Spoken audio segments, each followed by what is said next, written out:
Assalamualaikum warahmatullahi wabarakatuh. Berjumpa lagi bersama saya Indra Kusuma.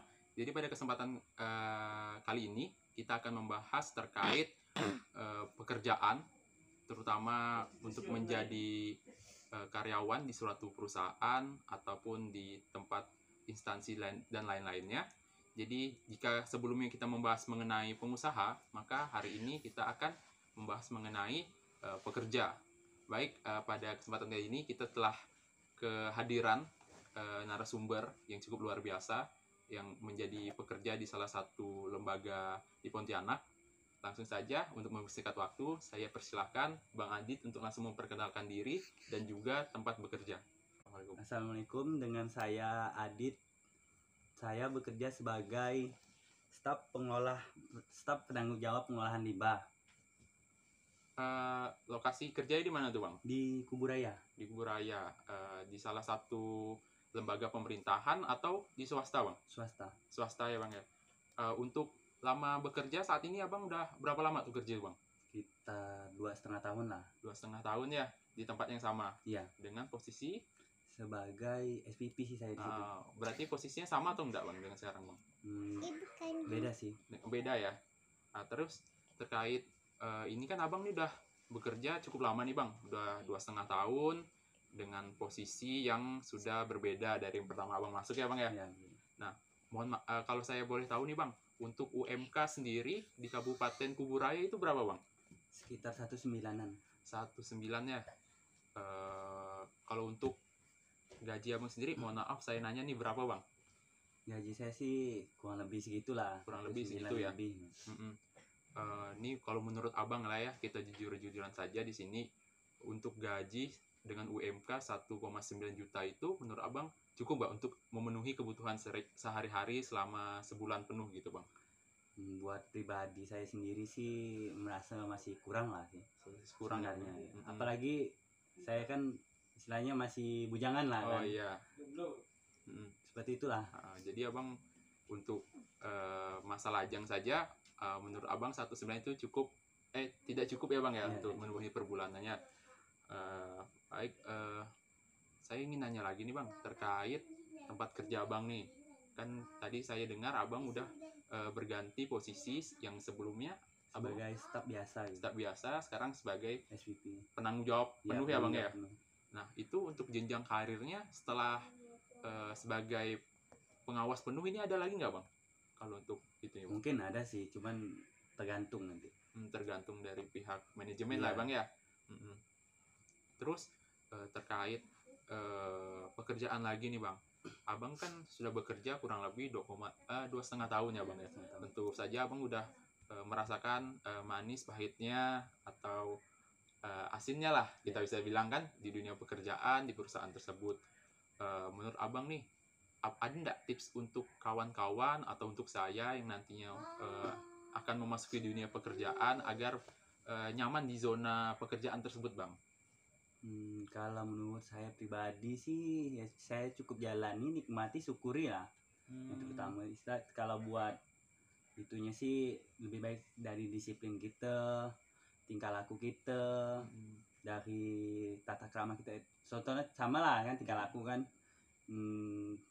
cara berbaur kita kan kayak sama-sama kawan-kawan kan, kita kan harus lebih ramah gitu. Ya berarti intinya harus pandai berbaur dengan kawan-kawan, juga menekuni bidang pekerjaan tersebut ya Bang ya, dengan ikhlas, walaupun pekerjaannya walaupun bisa dibilang awalnya tidak sesuai dengan kita lah ya Bang ya, tapi saat kita udah menjalaninya, kita harus menjalani dengan ikhlas untuk mendapatkan zona kerja yang nyaman.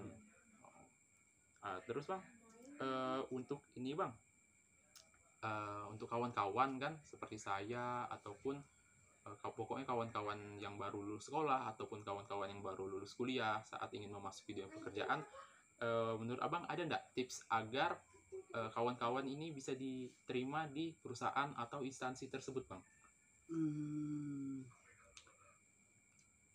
Ada sih beberapa, kayak contohnya dari kayak pengalaman kerja istilahnya kan.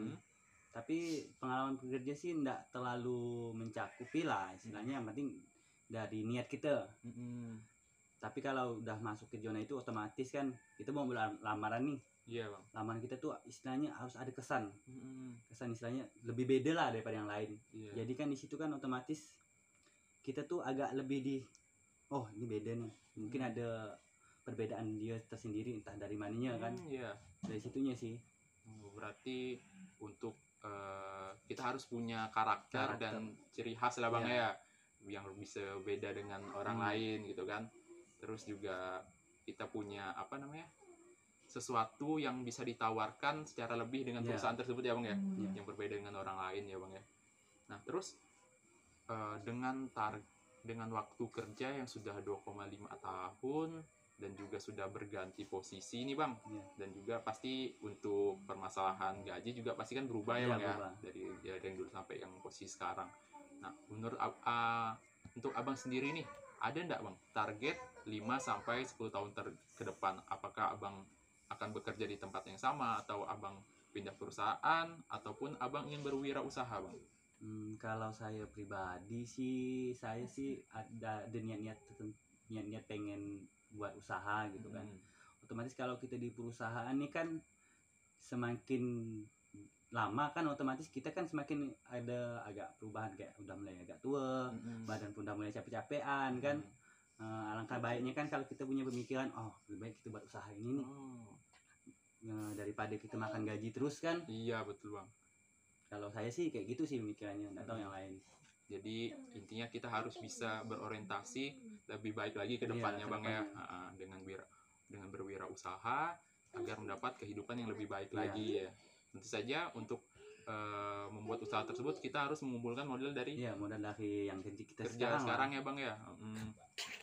Nah terus ada enggak bang pesan atau apa ya, amanat atau pesan gitulah untuk kawan-kawan, untuk saya juga untuk memulai dunia pekerjaan bang, gimana tuh? Yang penting sih, yang pertama tuh kita tuh